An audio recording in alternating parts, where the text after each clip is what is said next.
తూర్పుగోదావరి జిల్లాలోనే కుండలీశ్వరం అని ఒక క్షేత్రం ఉంది. నేను ఒకప్పుడు కాశీ వెళ్ళాను. వెళితే కాశీలో ప్రధాన అర్చకుడు నన్ను అడిగాడు, కుండలీశ్వరంలో దర్శనం చేసుకున్నారా అని అడిగాడు. సరే ఏదో చేశానండి చెప్పాను అనుకోండి. చాలా మంది కుండలీశ్వరం చూడకుండా కాశీ వస్తారు ఎందుకండి అన్నాడు. ఆయన అన్నాడు, కాశీలో ఉన్న మేము కుండలీశ్వరం దర్శనానికి వస్తాం, అక్కడ ఉన్న వాళ్ళు కుండలీశ్వరం దర్శనం చేయకపోతే ఎలా? మార్కండేయ స్థుతిలో చంద్రశేఖరాష్టకంలో ఉంది కుండలీశ్వరుడు గురించి. కుండలీకృత కుండలేశ్వర కుండలం వృషవాహనం నారదాది మునీశ్వర స్తుత అని మార్కండేయుడు స్తవం చేశాడు. ఇప్పటికీ శివలింగం యొక్క పైభాగం మకర కుండలం ఎలా ఉంటుందో అలా ఉంటుంది. అందుకు కుండలేశ్వరం. స్వామివారి పేరు కుండలేశ్వర స్వామి, ఈ గ్రామం పేరు కుండలేశ్వరము.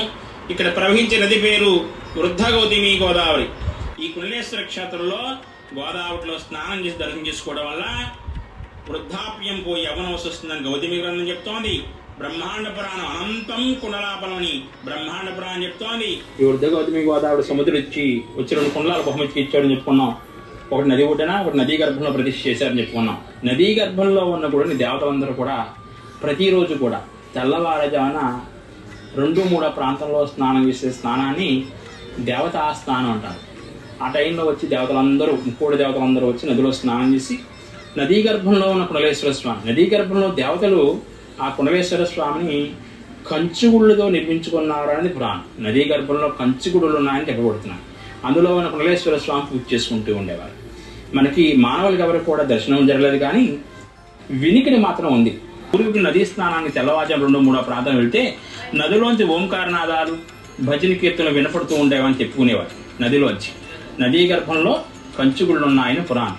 అందులో ఉన్న కుండలేశ్వర స్వామి 2-3 ప్రాంతాల్లో వచ్చి స్నానం చేసి పూజ చేసుకునేవారని చెప్పి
విశేషాలున్నాయా అని తెలుసుకోవాల్సి వస్తే భక్త మార్కండేయుడు పురాణం తెలియజేస్తాం. ఆయనకి 16 సంవత్సరాలు ఆయుష్ తీరిపై వర్ణించాడు ఈశ్వరుడు. ఆయన 13వ ఏటనే భారతదేశంలో ఉన్న క్షేత్రాలను దర్శనం చేసుకుంటూ ఈ స్వామిని కూడా దర్శనం చేసుకోవడానికి వచ్చాడు. అంటే 4వ శతాబ్దం అనగా కలియుగం ప్రారంభమైన తర్వాత 400 సంవత్సరాలకి మార్కండేయుడు మొట్టమొదటిగా మానవుడు క్షేత్రం దర్శనం వచ్చాడు. ఆయన ఈ క్షేత్రంలో స్నానం చేసి స్వామివారి స్నానం వచ్చేటప్పటికి ఈ దేవాలయం చుట్టూరా ఋషులు, మునులు, యోగులు నదీ స్నానం చేసి స్వామివారిని పూజ చేసుకున్నారు. ఎప్పుడోది మార్కండేయుడు వచ్చాడో వీళ్ళందరూ కూడా ఒకసారి లేచి ఇతను మానవుడై ఉండి చిన్న వయసులో ఈ ప్రాంతానికి వచ్చాడు అంటే మామూలు ఆసాన విశేషం కాదు. ఇతను కారణ జన్ముడు, లోక కళ్యాణార్థమై ఈ క్షేత్రం వచ్చాడు. అలాగే 15వ శతాబ్దం వారు శ్రీనాథ మహాకవి, ఆయన కూడా అంటే కలియుగం ప్రారంభమైన 1500 సంవత్సరాలకి శ్రీనాథ మహాకవి భారతదేశంలో ఉన్న క్షేత్రాన్ని దర్శనం చేసుకుంటూ నదిలో స్నానం చేసి స్వామివారిని దర్శనం చేసుకుని ఆఖరిని కాశీ వెళ్ళారు. కాశీ వెళ్ళి కాశీ పురాణాన్ని తెలుగులో రాశారు.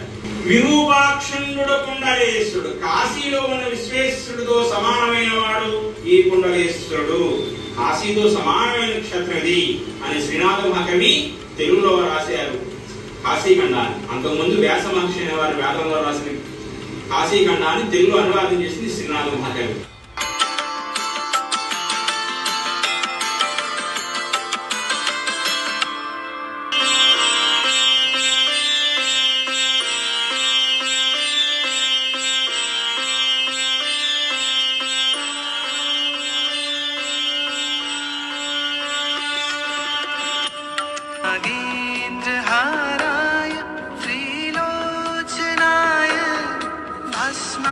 కుండలేశ్వర స్వామి కుండలాకారంలో ఉంటాడు ఈశ్వరుడు. కుండలము అనగా చూపెట్టిన పోగు అని అర్థం.